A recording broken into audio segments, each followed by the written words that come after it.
jums šķiet, kas notiek ar cilvēku pēc nāves? Es vienmēr esmu ticējusi, ka cilvēks var pārdzimt par kādu, ko viņš ir vēlējies. Jūs noteikti arī kādreiz esat pārkāpis kādu no šīm lietām, vai ne? Ja, teiksim, kāds lielā ātrumā nestos tur pa to ielu un notriekt kādu cilvēku.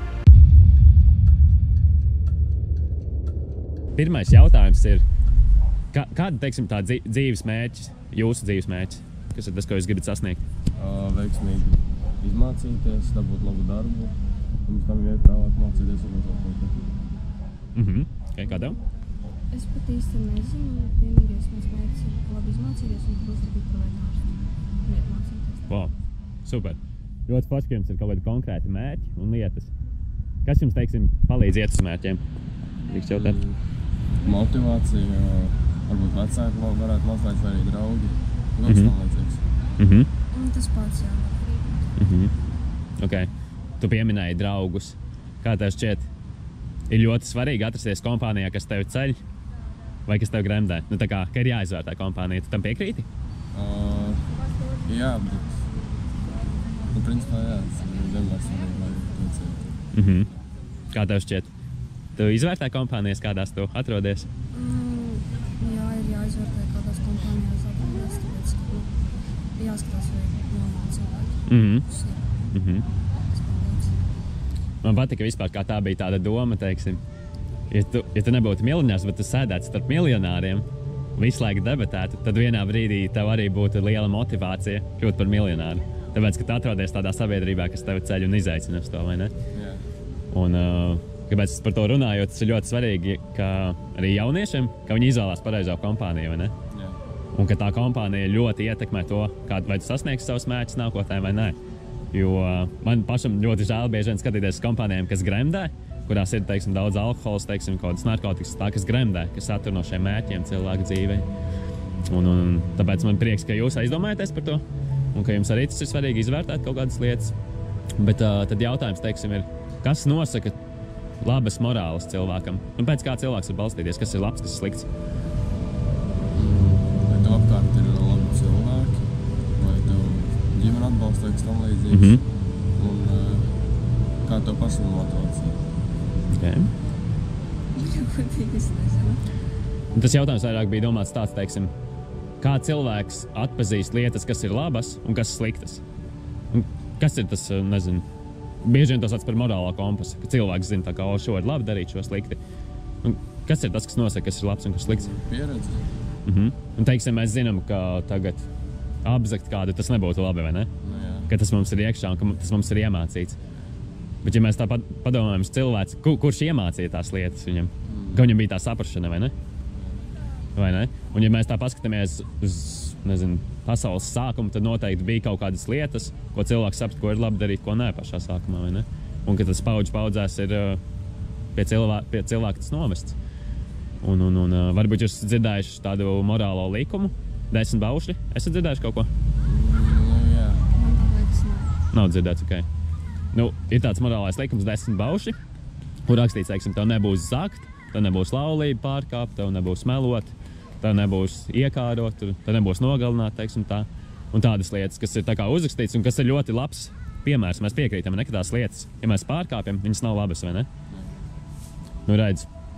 Un tad bieži vien cilvēki tāpat viņas pārkāpj, un mēs esam tādā ziņā kaut kā noziegušies par to. Un kā jums šķiet, ja, teiksim, visi pasaules cilvēki ievērot šos likumus, ko es tikko nosaucu, un tur ir vēl 10 kopā, bet ja cilvēki ievērot viņus, kā jums šķiet, pasaule būtu labāka? Man tā šķiet, ka jā, vairāk kārtīgāk. Un es arī domāju, ka cilvēki ievērot visus noteikumus, tad nebūtu tur slepkavība vai nebūtu nekā slikta, un viss būtu kārtībā. Nevajadzētu baidīties iet ārā. Jūs noteikti arī kādreiz esat pārkāpši kādu no šīm lietām, vai ne? Dažreiz. Vai ne?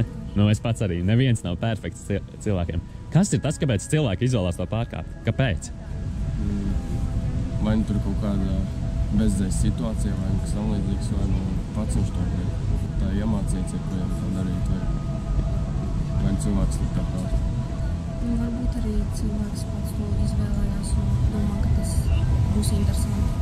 Jā, bieži vien, man liekas, nostrādā cilvēkiem tas faktors, ka viņi grib būt pārāki par citiem, izcelties, teiksim, kas bieži vien arī salīdzinājums, ne, ka, teiksim, nu, miljardieriem ir cilvēki, kuri var dzīvot, teiksim, tādu pazemīgu dzīvi, mierīgi, ka viņam ir viss un neizrādās, un cilvēki siktīgi izrādās, vai ne? Ka grib citi cilvēki to slavu tā teikt dabūt. Un tas patiesībā arī tāds ļaunums, ka cilvēks grib izrādīties citu priekšā, vai ne? Kā jums pašiem šķiet, jūs esat labs cilvēks? Ja tas, ka tas īsti nav. Vai ne? Ja mēs paskatāmies uz tiem likumiem, tad liekas, ka tomēr neesam labi, vai ne? Ok. Es drīkst pajautāt, kā jums šķiet, kas notiek ar cilvēku pēc nāves? Kas arī notiek? Nē, es par to domāju. Es vienmēr esmu ticējis, ka cilvēks var pārdzimt par kādu, ko viņš ir vēlējies. Tas notiek, teiksim, tad, kad cilvēks ir nomiris, viņa fiziskais ķermenis pamet, un tad viņam ir iespēja pārvērsties, ja? Un kā tas šķiet, teiksim, kā tas ir dzīvniekos, ka pārvēršas vai kā? Tas ir domāju, ka varbūt, ja cilvēks viņš grib pārvērsties un pārdzimt par kādu citu dzīvnieku vai cilvēku, varbūt viņam tas sanāks. Viņam ir kaut kāda izvēle, kā tas šķiet? Par ko viņš domāju, ka nav, bet es gribu ticēt, ka var pārdzimt. Un kas ir tas, kas viņam liek to darīt, teiksim? Nu, kā jums šķiet, teiksim, šīs pasaules mēs tāpat vien nonācām, vai bija kāds, kas radīja mūs? Bija kāds, kas radīja. Un tad visdrīzāk, ka tas radītājs izlems, kur tu nonāc, vai kā, vai ne? Jā. Vai ne? Jo bieži vien cilvēki saka, ka no kādas sprādziena radas cilvēks vai kaut tā, bet man liekas, tas ir diezgan muļķīgi. Jo, teiksim, mēs pastamies uz cilvēku uzbūvi kā tādu. Es tagad arī skatos jums acīs. Jums acu krāsa ir, vai ne? Konkrēta. Un citiem cilvēkiem viņi atšķirās, vai ne? Katrs cilvēks tik komplicēti un individuāli radīts. Oža. Kādam patīk smarža, kādam nepatīk, vai ne? Vai arī garša. Kādam garšo, kādam nē. Nu, es neticu, ka tas no sprādziena var tā rasties, ka cilvēks tik komplicēts var būt. Teiksim, arī iegriež, teiksim, ādā un sadzīst, teiksim, āda. Nu, liekas, kā tā ķermenis vai sirds, ka viņa pati pukst un kustina visu cilvēku ķermenis. Liekas vienkārši, wow, apbrīnojami. Jā, man prieks, ka jūs ticat, ka ir kaut kas vairāk, ka ir kāds autors tam visam. Un vēl tāds iedrošinājums, ja mēs pastamies, teiksim, uz ēku, mēs arī zinām un neteiksim, ka viņa pati no sevis uzbūvējās. Tad cilvēki domā, ka mēs esam galīgi jukuši un tā, ka ir kāds autors, kas veidos tā ēku, dizainējis un uzbūvējis. Vienkārši tas, ko es gribu iedrošināt, ir, ka ir tiešām autors, varbūt es dzirdējis, ka Dievs radīja cilvēku pašā sākumā, vai ne? Ādams un Ieva, varbūt esat lasījuši Bībeli pašā sākumā, vai ne? Un ka Dievs radīja cilvēku pēc savas līdzības. Un pašā sākumā cilvēkam arī nebija šīs sliktās lietas, ko mēs pieminējām. Teiksim, tā zagšana un melošana un tā. Bet kāpēc tas ienāca, kāpēc mēs pārkāpjam tās lietas, ir daļa šī cilvēka izvēles. Tāpēc, ka pašā sākumā cilvēks tika radīts, kā jūs teicat, Dieva līdzībā, un viņam nebija nekādas vainas. Bet tas, kas nošķīra viņu, bija viņa lepnība, viņa iedomība. Ka viņam bija tāds, es varu būt labāks par Dievu. Viņš tika kārdināts, respektīvi, caur to augli, varbūt jūs esat dzirdējuši, caur ābolu, teiksim, ka vēlns viņu kārdināja un teica, ja tu apēdīši to ābolu, tad tu būsi pārāks tā kā par Dievu. Bet patiesībā tie bija meli, uz ko cilvēks iekrita un sāka ticēt un pieļauj kļūdu. To ir grūti diezgan saprast, kā tas sākumā bija, bet, ja mēs pastamies, teiksim, uz mūsu dienām, mēs to tā aizdomājamies, tad bieži vien ir tā kā, ka mēs apzināmies, ka tās lietas, ko cilvēki mēdz darīt, šīs zakšanas, teiksim, slepošanas, tas viss ir slikti, bet mēs to darām daļa šī grēka, daļa tā, ka mēs esam ieaudzināti tā. Un kad paudzēs ir gājis vienkārši no pirmās cilvēces lietas. Un par to nāves lietu, kāpēc es pieminēju, ļoti daudz cilvēki baidās no nāves. Jautājums, jūs arī baidieties no nāves, ka jūs nomirsiet? Nebaidieties. Ok. Kāpēc jums nav bailes, teiksim, ka jūs nomirsiet? Jums ir kāda pārliecība par kaut ko vai kā? Es domāju, ka tur ir pārliecība par kādas. Vienkārši man ir tāda. Es domāju, ka pienāks laiks nomirt, tad arī nemiršu. Es nebaidos no tā. Ok. Tā, tad es pastāstīšu nedaudz vairāk, kāpēc ielikšu jūsos nedaudz tādu iespējams bailes sajūtu, bet tā būs pozitīva bailes sajūta, nevis negatīva. Kā jau es minēju, mēs katrs esam kļūdījušies, ja? Un tas, ko Bībele saka, ka pēc nāves ir tiesas diena. Respektīvi, ka mēs tiekam tiesāti pēc darbiem, pēc noziegumiem, ko mēs esam darījuši. Ielikšu nedaudz ar mūsu dzīves skatījumu, lai vieglāk uztver to visu. Mēs noteikti zinām, ka, teiksim, kāds lielā ātrumā nestos tur pa to ielu un notriekt kādu cilvēku, viņam būtu pārkāpums, par to viņam būtu tiesa visdrīzāk, vai ne? Šis darījis ir pārkāpums saskaņā ar likumu. Bet viņš tiesnesis priekšā, teiksim, atnākt un tiesas viņu tiesāt un piespriest viņam kaut kādu sodu par to, ko viņš ir izdarījis, viņam būtu tas jāizcieš.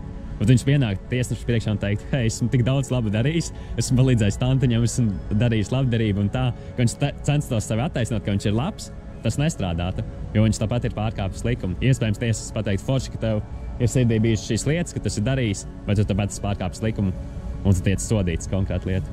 Un līdzīgi ir ar Dievu, ka mēs katrs nomirsim vienā brīdī, ka mēs zinām, cilvēks nedzīvo mūžīgi šeit uz zemes, vai ne?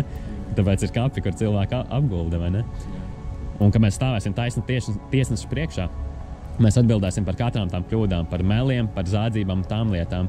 Un mēs visi patiesībā esam izpelnījušies aiziet uz elli, respektīvi uz pazudināšanu pie sliktiem cilvēkiem, kā daudzi mēdz ietvert, ne labs cilvēks un slikts cilvēks.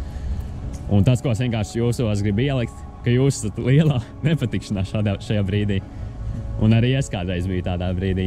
Bet kā jums šķiet, ko Dievs darīja, lai cilvēks varētu nonākt uz debesīm? Kā es domāju, ka mums taisīt baznīcu, lai cilvēki nāktu un atvainotos par to. Okay. Kā tev šeit? Es godīgi nezinu. Man arī baznīcas, lai cilvēki iet un ticētu Dievam un lūgtos. Bet to nevar darīt vienreiz, tad jāiet regulāri, lai kaut kas arī mainītos. Okay. Paldies tiešām par jūsu viedokli. Kāds arī pateicāt, kā jūs domājat.